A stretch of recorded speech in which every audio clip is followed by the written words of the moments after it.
Bonsoir et bienvenue dans le monde de demain. L'innovation dans le contrôle qualité poursuit sa progression à Genève. Évolution des technologies d'imagerie, progrès dans la miniaturisation et utilisation de matériaux innovants. Autant d'éléments qui permettent de répondre aux exigences toujours plus élevées du contrôle qualité et à l'amélioration globale des produits. Des méthodes et des savoir-faire appliqués dans l'horlogerie qui se voient de plus en plus converger avec celui de la technologie médicale. Précision et qualité sont les mots d'ordre de ces secteurs où le transfert technologique de la microtechnique vers l'industrie s'accélère. Reportage Colline Hutz et Nicolas Grangier. Des centaines d'entreprises genevoises, souvent de microstructures spécialisées, fournissent leur savoir-faire à des marques horlogères dans les étapes de post-fabrication. Sans leur appui, ces fleurons internationaux ne pourraient pas commercialiser leurs créations. Et plutôt que d'internaliser de tels services, ceux-ci privilégient souvent la sous-traitance. Parmi ces spécialistes, certains opèrent une série de tests physiques. C'est ce que fait MD Test au Grand Lancy. MD Test, ça développe, conçoit et met au point les appareils de test. C'est des appareils de mesure qui sont simples et intuitifs à l'utilisation. Il y a un test de résistance au choc qui est effectué. Du coup, c'est pour garantir les bonnes performances du produit. Après, les produits vendus ne sont pas testés au choc. C'est avec de drôles de machines que sont faits ces essais, sans pitié pour les montres. Ici, on propose de tester la résistance des montres au choc et aux chutes, avec un appareil qui est un mouton pendule, qui est instrumenté, c'est sa particularité. Le bracelet de la montre non plus n'est pas à l'abri d'un choc.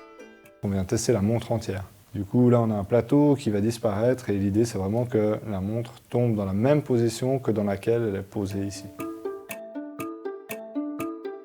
MD Test mesure notamment ce qu'on appelle dans le milieu de l'horlogerie la force de chassage des aiguilles. C'est pour garantir la bonne tenue des aiguilles lorsqu'elles sont assemblées sur la montre. Éviter qu'elles se chevauchent lors d'un choc, qu'elles glissent sur leur axe ou même qu'elles se détachent et qu'elles viennent se balader. C'est essentiel car le cadran et les aiguilles, c'est les premières choses qu'on aperçoit sur une montre. Tout en menant ses projets personnels, Malik Difala enseigne à l'école d'horlogerie de Lancy. Si c'est une sécurité financière pour lui, il transmet aussi son expérience à des jeunes qui, à leur tour, travailleront peut-être pour des marques. Même si des études techniques s'imposent, il n'y a pas de cursus tout tracé pour de tels métiers. Je suis un peu à touche-à-tout, curieux, et je me suis mis à développer mes propres équipements.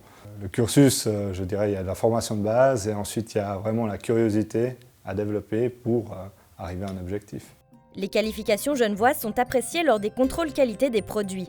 Au cœur de la zone industrielle Zimmer-Zaver, le laboratoire Ruby Control a concentré ses compétences dans des segments précis, tels que la métrologie.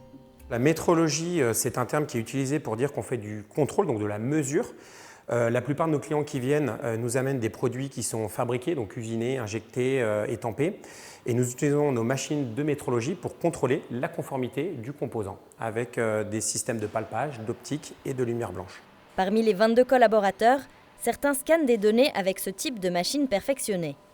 C'est une machine multicapteur qui va nous permettre d'enregistrer des points qu'on va programmer sur la pièce. Donc l'objectif, c'est vraiment de programmer avec soit, comme on le voit ici, de l'analyse par une caméra, soit par un palpeur qui va venir en contact avec la pièce et relever des informations de points sur la pièce avec des systèmes de scanning, des systèmes d'analyse d'image. Et toutes ces informations vont être collectées dans un logiciel qui, après, derrière, vont nous permettre de calculer quelles sont les dimensions réellement de la pièce. Et plus on a d'informations, plus finalement on aura une finesse de connaissance de la réalisation de la pièce. L'autre domaine de prédilection de Ruby Control, c'est la tomographie, une technologie empruntée au secteur médical. C'est une technologie à rayon X, donc on passe à travers la matière. Donc les clients nous envoient des pièces, on les scanne, donc on les met au centre de l'appareil, on envoie un faisceau à rayon X et on récupère une image qu'on vient reconstruire, ce qui nous donne une image pour faire une analyse tomographique. Donc on a des clients qui nous envoient des pièces horlogères, donc des montres, et ce qui nous permet d'analyser finalement une problématique pour éviter à l'horloger de démonter un composant et de perdre peut-être plusieurs jours pour le démonter. Là, on peut voir très rapidement la conformité du produit, l'étanchéité du produit, l'assemblage de cette montre. De nouvelles compétences sont requises en fonction des demandes, ce qui nécessite aux entrepreneurs d'assurer une formation ou un recrutement adapté. Ces deux sociétés ont axé leur stratégie sur l'horlogerie, mais elles travaillent aussi pour d'autres secteurs, dont les medtech ou la connectique. En toute logique, elle participe à l'EPHJ, le principal salon de la haute précision et de la sous-traitance technologique. Pour un mandataire, le fait de diversifier ses contacts peut se révéler intéressant, surtout si son client principal venait à préférer un concurrent. Encore une autre mesure à prendre en compte. Frédéric Gouvert, bonsoir. Bonsoir Delphine. Alors vous êtes directeur général de Boucle d'Or, une entreprise leader dans la fabrication de boucles en or et de fermoirs pour la haute horlogerie. Alors nous sommes sur le stand d'Industrie Genève à l'occasion du salon de l'EPHJ où vous êtes notamment exposant. Quelle merveille vous nous présentez cette année? Donc cette année, comme l'année passée, nous allons présenter un fermoir que nous avons dénommé Sync. Sync comme synchronisé, où c'est un fermoir autopiloté. Je vous expliquerai le fonctionnement plus tard. Le but de la manœuvre sur ce fermoir, ça a été de se rapprocher du monde féminin. Pourquoi se rapprocher du monde féminin? Tout simplement parce qu'il y a quelques années, c'était les messieurs qui allaient acheter la montre pour madame. De nos jours, donc les dames se sont émancipées et c'est elles qui vont acheter la montre de monsieur. Et malheureusement, dans notre monde horloger, ou heureusement, je ne sais pas, les montres sont produites ou dessinées par des hommes, pour des hommes, et souvent le fermoir est une homothétie du modèle homme pour le modèle femme. Donc, et on ne tient pas compte des caractéristiques de vous, les dames, notamment les ongles, les choses comme ça. Et il y a tout un aspect émotionnel aussi qui n'était pas toujours intégré dans les fermoirs hommes, on va dire, qui sont plus techniques. Est-ce qu'on observe une utilisation des matériaux qui soient peut-être plus résistants, plus durables? Est-ce qu'il y a une nouveauté dans ce sens? Dans le monde de Boucle d'Or, nos clients donc, étant les marques de haute horlogerie, comme on l'a précisé, les marques de haute horlogerie, pour la majorité d'entre elles, sont des marques qui sont plutôt dans la tradition. Donc qui dit tradition dit plutôt travailler avec des métaux nobles comme l'or, le palladium, le platine qui revient en force ces dernières années. Et sinon quelques métaux beaucoup plus sportifs comme le titane, mais très rarement des métaux comme le carbone ou d'autres choses qu'on pourrait voir sur des marques plus sportives. Alors j'imagine que le contrôle qualité est vraiment au cœur de votre métier. Comment il s'organise chez Boucle d'Or? Alors la qualité dans l'horlogerie, on peut dire que c'est le maître mot puisque ça va avec. Donc la qualité, elle est diverse. La qualité, elle peut être esthétique. C'est ce qu'on rencontre dans nos ateliers, dans les ateliers de visitage, puisque dans l'horlogerie on dit visitage, on ne dit pas contrôle esthétique.